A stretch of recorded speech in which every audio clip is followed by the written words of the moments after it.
So here I am working on the whale. I'm super frustrated with it. We'll get into that. As long as I'm frustrated, might as well drag you along with it, or with me. This is a magnetic light pad that my husband bought me, and can you see these? These are the magnets that come with it. So yeah. Boring cover minders, right? Okay. So what's going on with this whale? Okay, so in case you don't or haven't watched another video of mine, if you haven't, then shame on you. Just kidding.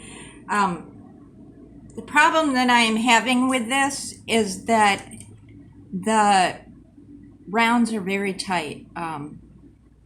I don't know if they're out of shape or Lucy designed them to be big so that they fit together perfectly. I don't know.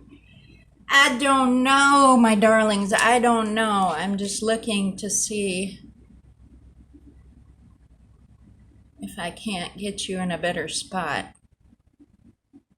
I probably should work in this area so that I'm in frame, because that would be good. Because I mean, I don't know if you're watching me diamond paint or you're listening to me while I diamond paint, but yeah, this is my embarrassing little wad of wax, and I have tons of it, and I don't know why I keep using this one, but it is what it is. She grabbed a new one out of the bedroom, and I didn't. Speaking of which, as some of you know, my back is bad, so I diamond paint in bed a lot. Can I get my elbow in there? Maybe. See how scrubby it is? So anyway, I was leaning on my elbow and diamond painting in bed and watching a movie, and I kind of like scrubbed the skin off of my elbow. I'm a hot mess. I am a hot mess. All right, let's do A, which is 797, because that's in frame. So what's been going on with me? Like I said, I am a friggin' hot mess, and oh well, the light went off. It might do that. I keep leaning on it. It's like one of my other WIP and chats, I kept leaning on it too.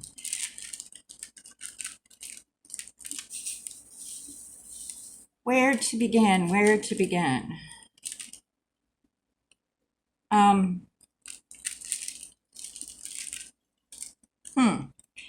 I guess I should just begin at the beginning. As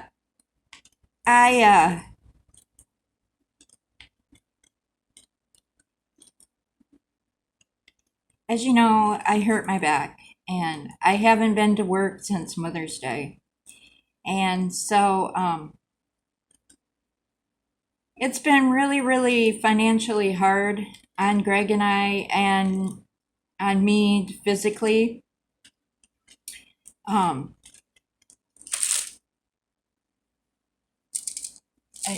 checking to make sure you can see what I'm doing. I know that y'all have noticed that I have been AWOL.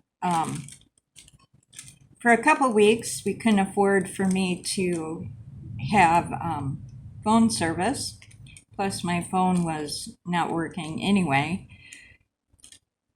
So then we got that taken care of. And then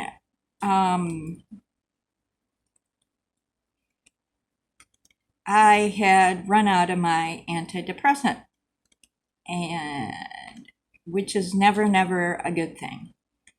And I have been on it for years. I was diagnosed at 30 as being a dysmethic depressive, which basically means you have depression that it just comes and goes. I've heard tell that doctors despise dysmetric depressives the most because they never get better. They just stay. It is what it is. And I've known, see, there goes my light pad. That's fine. I don't really need it. Oh, okay. How about I move this like that? And that way my elbow is not on it. Can I still do this? Yes. Sorry, guys. Not very well put together today. So I've known my whole life that I was, I felt things differently.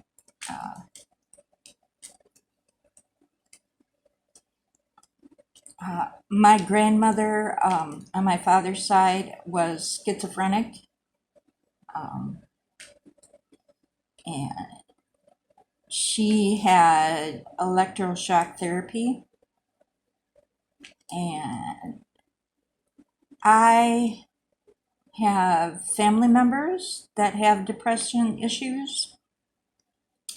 My own father, who, by the way, was in World War II, so I think he had a lot of PTSD. He was a medic in Europe and never carried a gun, but he was an 18-year-old farm boy from Michigan, and I think it messed him up for life. I know it messed him up for life. I mean, you would touch him and he would jump. He was a hard worker, but he was not very affectionate, and I was very lucky because my mother was exceptionally affectionate. I'm not saying my dad wasn't affectionate. He would hug us and stuff, and he was never mean to us or anything, but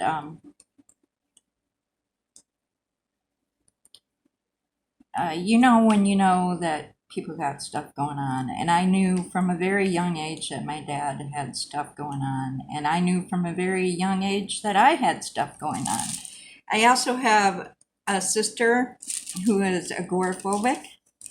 She's a depressive agoraphobic. She never leaves her house.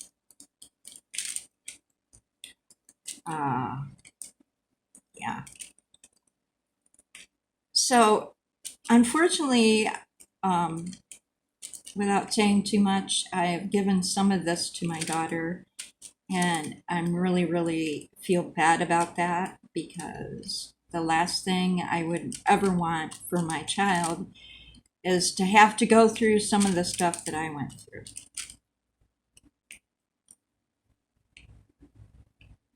The anxiety, the depression, the constant,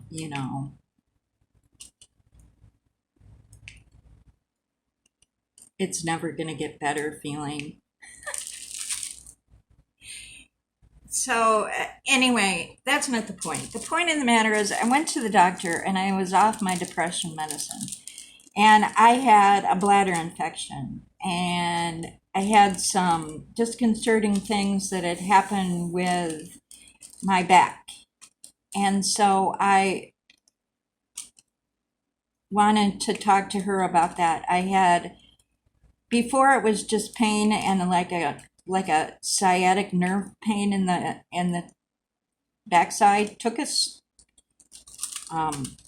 but one day I got up and I was walking down the steps to go outside of our trailer, and I felt like I had, like if you take a walk in the woods and you get like a weeds or something in your pants. That's what I felt like I had. And so I was like, oh, good Lord. And I put my hand in my shorts to get out whatever it was that was in there. And there was nothing. And the feeling was still there. And I realized that it's just nerves. And then one day my kneecaps went numb. And that was really bizarre. And then one day my feet went numb. And sometimes I can't walk. And So all these things make me really depressed, and I've been a waitress my whole life, and I just can't do it anymore. And so part of my depression is that I just I can't deal, so I don't deal. I don't know how to explain it to you, because I've had people get really mad at me because they're like, just, do this, get this done, go here, do that. And it just sounds, I can't do it. I'm freaking overwhelmed. Like, you need to go to Social Security, you need to go to Health and Human Services, there's programs that can help you. Why are you just sitting in your house,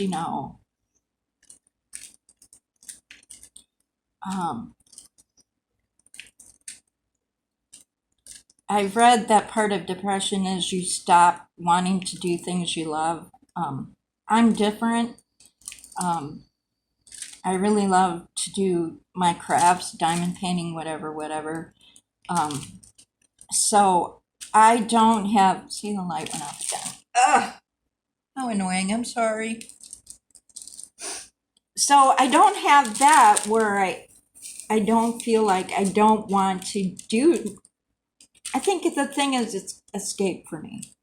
Like, I can't deal with the fact that we have no money and we can't pay the rent this month, and I'm in pain and I can't help, and my husband is taking on the burden all by himself, and it's 110 degrees outside, and he has to go to work, he works outside, there's guilt, there's depression, there's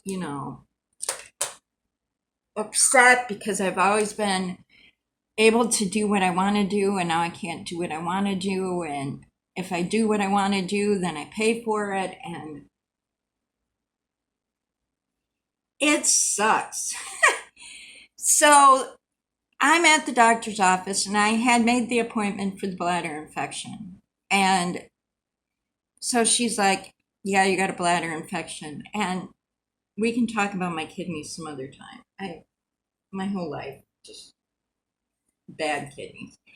Anyway,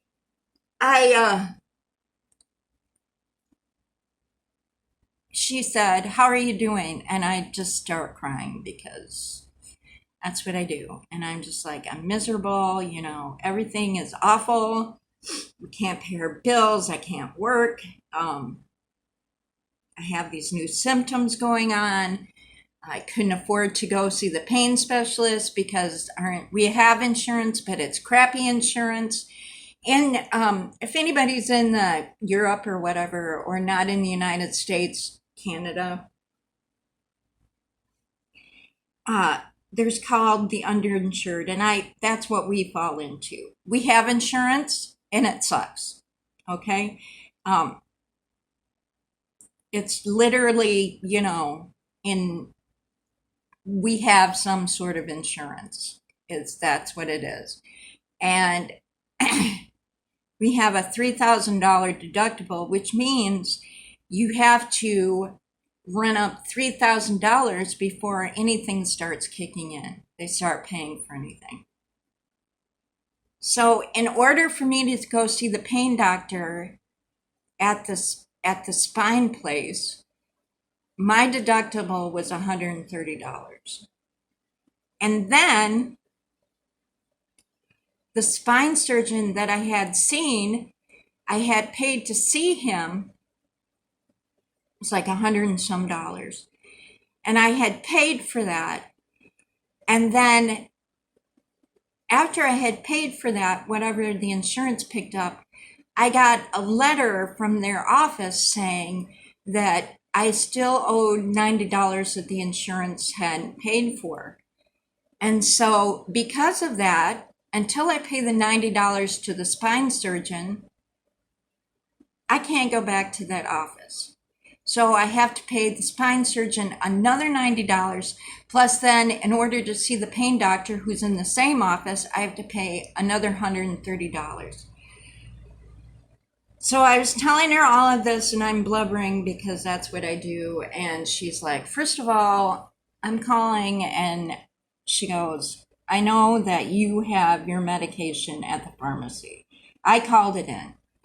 And so she called and it was there. And so I've been sitting there for 2 weeks with no antidepressant because I was stupid and I thought I didn't have any more.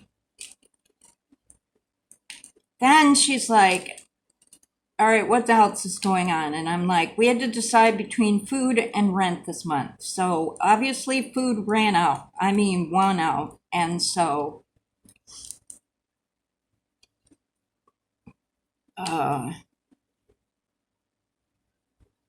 she's like, well, I can help you with that. And she gave me a paper to take to social services and turn it in. And they would give me assistance with food stamps. I don't know how much they'll give me because Greg has a job. But, rent in San Antonio is expensive. And our car payment is expensive. And life is expensive. And with me working, I'm the one that picked up the other kind of stuff, the slack. So anyway, I was slightly cheered by this letter. So I called Social Security and I'm like, I need to come in. I need to talk to somebody about what's going on with me.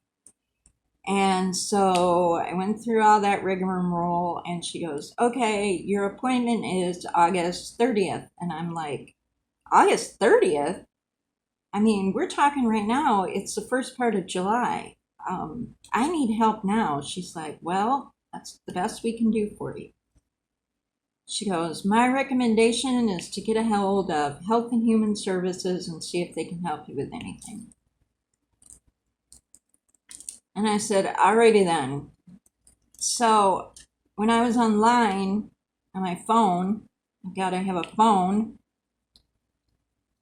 I saw that instead of just showing up at Health and Human Services, it's better to call them and make an appointment. So I sat on phone with them and they're like, yeah, don't come in. You don't need an appointment. We'll mail you some paperwork and you can fill it out and mail it back to us and we'll see if you're eligible for food stamps and or medical assistance. I can't get any like checks or cash or anything. We don't have children in the house, just my husband and I. My kids are grown. So I feel like I'm going in the right direction. However, once I get the paperwork, I fill it out and then I have to mail it back in and then it has to process and it's everything with the government. So what I'm saying is it's not helping me now. And they're like, well, we could call the food bank. And I'm like, do I really? A person who with depressive issues, it's too much. You can't do it. I know physically I could do it. I know I could get up and get scrounge up some gas money and drive down there, but it's not going to do any good because they'll be like, I don't know. So that's where I'm at. I'm going to stop for now.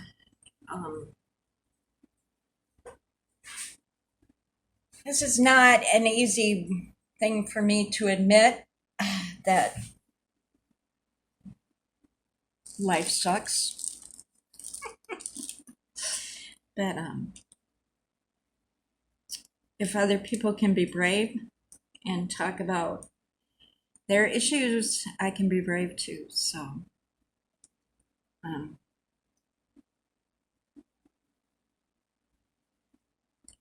Thanks for stopping by. Thank you for subscribing. Have a great day. Bye-bye.